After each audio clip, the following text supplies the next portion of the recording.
Have you ever read a story, watched a movie, or had a dream that felt strangely familiar, like it was speaking directly to your soul?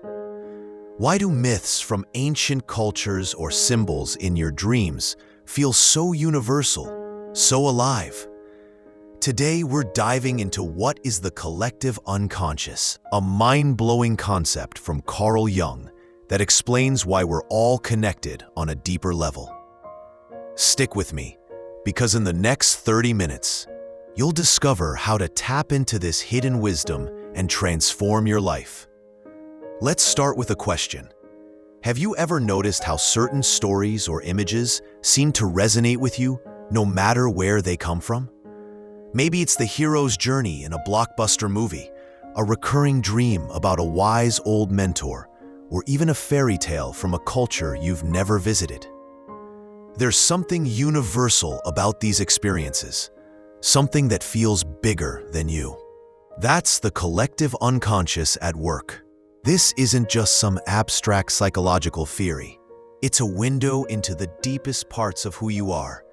Carl Jung, one of the greatest minds in psychology, described the collective unconscious as a shared reservoir of human experience, filled with universal patterns and symbols that shape how we think, feel, and live. It's like a hidden thread connecting all of humanity, past and present. On Saffron, Live Rational, Live Free, we're all about living rationally and freely. And understanding the collective unconscious can help you do just that. By the end of this video, you'll know what it is, why it matters, and how to use it to unlock your inner potential. Ready to explore the unseen forces shaping your life? Let's dive in. So why should you care about the collective unconscious? Let's get real for a moment. Have you ever felt like you're drifting through life, disconnected from something deeper? Maybe you're chasing goals, career, relationships, success, but there's this quiet ache, a sense that something's missing. You might feel it when you're scrolling through social media, comparing yourself to others, or when you're lying awake at night, wondering what it all means. You're not alone. In today's world, it's easy to feel like you're living on the surface, cut off from your own inner wisdom. This disconnection is a real problem. We're bombarded with noise, notifications, expectations, the pressure to keep up. But beneath all that, there's a part of you that's trying to speak. It shows up in your dreams, in those moments when a song or story hits you harder than you expected, or in that gut feeling you can't quite explain. Carl Jung believed that when we ignore this deeper layer of our mind, the collective unconscious, we lose touch with the universal forces that guide us. It's like trying to navigate a ship without a compass. You might keep moving, but you're not sure where you're going. Let's paint a picture. Imagine your mind as a vast ocean. On the surface, there are waves, your daily thoughts, worries, and to-do lists. But beneath those waves lies a deeper, calmer layer, filled with currents that connect you to every other person who's ever lived. This is the collective unconscious, and it's where your most profound insights live. But here's the catch. Most of us never dive below the surface. We're too busy staying afloat, reacting to the waves, to explore what's underneath. This shows up in all kinds of ways. Maybe you keep having dreams about a shadowy figure, and you wake up feeling unsettled, but don't know why. Or maybe you're drawn to certain symbols, a tree, a river, a circle, that keep appearing in your life, but you brush them off as coincidence. These aren't random. They're messages from the collective unconscious, trying to guide you. But when you ignore them, you might feel stuck, like you're living someone else's life. You might find yourself repeating the same mistakes, choosing the wrong partners, avoiding risks, or doubting your own worth, because you're not listening to the deeper wisdom inside you. This isn't just a personal struggle, it's cultural. We live in a world that prioritizes logic, productivity, and external success. We're taught to focus on what we can see, measure, and achieve. But what about the things we can't see? What about the stories, instincts, and symbols that have shaped humanity for thousands of years? Jung said, "Man is in need of a symbolic life, badly in need. Without it, we risk becoming hollow, chasing goals that don't fulfill us." The collective unconscious is like a hidden library of human experience. But if you never open the books, you're missing out on the wisdom they hold. Let's take it a step further. This disconnection doesn't just affect how you feel. It impacts your relationships, your creativity, your sense of purpose. When you're out of touch with the collective unconscious, you might feel isolated, like no one really understands you. Or you might struggle to find meaning in your work, even if it looks successful on paper. Over time, this can lead to anxiety, burnout, or a vague sense that life is passing you by. The stakes are high, but the good news is that you can reconnect. You can dive into that ocean and discover the wisdom waiting for you. Let's explore how. To understand the collective unconscious, we need to step into the world of Carl Jung.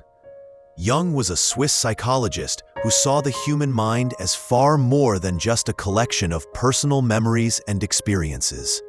He believed there are two layers to the unconscious: the personal unconscious, which holds your individual thoughts, traumas, and memories, and the collective unconscious, a deeper, shared layer that belongs to all of humanity. This collective layer isn't something you create, it's something you inherit, like a psychological DNA passed down through generations. So, what's in the collective unconscious? Jung described it as a reservoir of archetypes, universal patterns or images that shape how we think, feel, and act. These archetypes are like blueprints for human experience. Think of the hero who faces challenges and triumphs, like Luke Skywalker or Odysseus. Or the mother, a nurturing figure who appears in myths and dreams as a goddess or a comforting presence. There's also the shadow, the darker side of ourselves we often hide, or the wise old man, a guide who offers wisdom. These archetypes show up in every culture, from ancient Egyptian myths to modern movies, because they're part of our shared human psyche. Let's make this concrete. Have you ever noticed how stories from different cultures often follow the same patterns? The hero's journey, where someone leaves home, faces trials, and returns transformed, is everywhere, from Greek epics to Marvel films. That's not a coincidence. It's the collective unconscious at work, expressing itself through archetypes. Or think about your dreams. Maybe you've dreamed of a snake, a flood, or a wise figure who seems to know you better than you know yourself. These are archetypal images, bubbling up from the collective unconscious to tell you something important. Here's an example.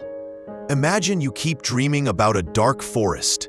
In that forest, there's a figure, a shadowy version of yourself, who watches you from the trees. This could be the shadow archetype, representing the parts of yourself you've pushed away, like anger or fear. In Jungian psychology, the collective unconscious uses these symbols to communicate. By engaging with them, you can learn something profound, like why you're afraid to take risks, or why you feel unworthy of success. Let's look at another scenario. Say you're struggling with a decision, like whether to leave a job that no longer fulfills you. You might have a dream about a wise old woman who tells you to follow the river.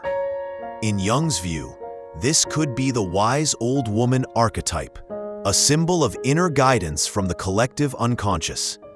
One person I know had a dream like this and realized the river represented their creative passion, which they'd abandoned for a safe career. By listening to that symbol, they started writing again and found a new sense of purpose. Why does this matter? Because the collective unconscious isn't just a cool idea, it's a source of wisdom that can guide your life. Jung believed that connecting with it is part of individuation, the process of becoming your true, whole self. Without it, you're stuck in what Nietzsche might call a herd mentality, following society's rules without questioning them. But when you tap into the collective unconscious, you access a deeper truth, one that transcends your personal experiences and connects you to all of humanity. Let's bring in another philosophical perspective. Nietzsche wrote about the will to power, the drive to create and shape your own life. But you can't fully embrace that drive if you're disconnected from the collective unconscious. It's like trying to write a story without knowing the themes that have inspired storytellers for centuries. The collective unconscious gives you the raw material, archetypes, symbols, instincts that you can use to craft a life that's uniquely yours. The cost of ignoring this is steep. When you don't engage with the collective unconscious, you might feel like you're living on autopilot. You might keep repeating patterns, like staying in toxic relationships or avoiding your true calling, because you're not listening to the deeper signals trying to guide you. Over time, this can lead to a sense of emptiness, like you're missing the bigger picture. But when you connect with the collective unconscious, you start to see those patterns for what they are. You begin to understand your dreams, your instincts, even your fears. It's like finding a map to that vast ocean we talked about earlier, a map that shows you where the currents lead. So how do you actually connect with the collective unconscious? It's not as mysterious as it sounds. Jung gave us tools, like active imagination and dream work, to tap into this shared wisdom. Here are 4 practical steps to start exploring the collective unconscious, designed to fit into your everyday life and help you live more rationally and freely. As we say on Saffron, live rational, live free. Step 1. Pay attention to your dreams. The collective unconscious often speaks through dreams, so start by keeping a dream journal. Keep a notebook by your bed and write down your dreams as soon as you wake up, even if they're just fragments. Look for recurring images or symbols, a snake, a house, a figure. These might be archetypes trying to get your attention. For example, if you dream about a tower, ask yourself, does it feel protective or isolating? Write down what comes to mind. Don't worry about interpreting it perfectly. Just notice what stands out. This simple act opens the door to the collective unconscious. Step 2. Engage with symbols. Next, start noticing symbols in your waking life. Maybe you're drawn to certain images, a tree, a star, a circle, or you keep seeing the same number everywhere. These could be messages from the collective unconscious. Take a moment to engage with them. For example, if you're drawn to the image of a bird, close your eyes and visualize it. What does it look like? Is it flying free or caged? Ask it, what do you mean? This is a simplified version of active imagination, and it helps you connect with archetypal energy. Write down what you discover, even if it feels unclear at first. Step 3. Practice active imagination. This is where you dive deeper. Set aside 10 to 15 minutes in a quiet space, free from distractions. Choose a symbol or dream image that feels significant, like that shadowy figure or wise old woman. Close your eyes, visualize it, and start a dialogue. Ask, who are you? What do you want me to know? Let the image respond naturally. Don't force it. You might see it change, hear words, or feel a shift in your emotions. For example, one person visualized their shadow as a dark wolf and asked why it was there. The wolf said, "I'm your fear of failure." That led to a breakthrough about why they were procrastinating. Write down or speak your experience to make it real. Step 4. Integrate the insights. Finally, take what you've learned and bring it into your life. After your dream work or active imagination, reflect on what you discovered. Maybe that bird symbol showed you a desire for freedom, or that shadow revealed a fear you need to face. Ask yourself, what's one small action I can take? If the collective unconscious showed you a need for creativity, maybe you start a journal or pick up a paintbrush. Let's wrap this up. The collective unconscious is more than a psychological concept. It's a bridge to your deepest wisdom, a connection to the shared human experience. Carl Jung believed that by tapping into this reservoir, you could find clarity, purpose, and a sense of belonging to something greater.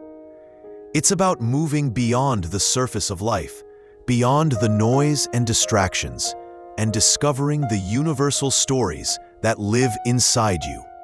Imagine what your life could look like if you started listening to those stories. Maybe you'd find the courage to follow a dream you've buried. Maybe you'd understand why you keep repeating certain patterns and finally break free. Or maybe you just feel more connected to yourself, to others, to the world. You don't have to stay lost in that ocean of disconnection. You can dive in, explore the currents, and find your way. Here's my challenge to you. This week, try one of the steps we talked about. Write down a dream, notice a symbol, or try active imagination for 10 minutes. See what the collective unconscious has to say. Then come back here and write in the comments, "I choose my inner wisdom." Share what you discovered. It might inspire someone else to take that first step. If this video spoke to you, hit that subscribe button and ring the bell to join Saffron Live Rational Live. Live free for more content on living rationally and freely. For a deeper dive into the collective unconscious, check out Man and His Symbols by Carl Jung. There's a link in the description. And if you want to keep exploring your inner world, watch our video on how to use active imagination next. It's the perfect companion to this journey. You are part of something vast, something timeless. Your inner wisdom is waiting. What will you discover when you listen?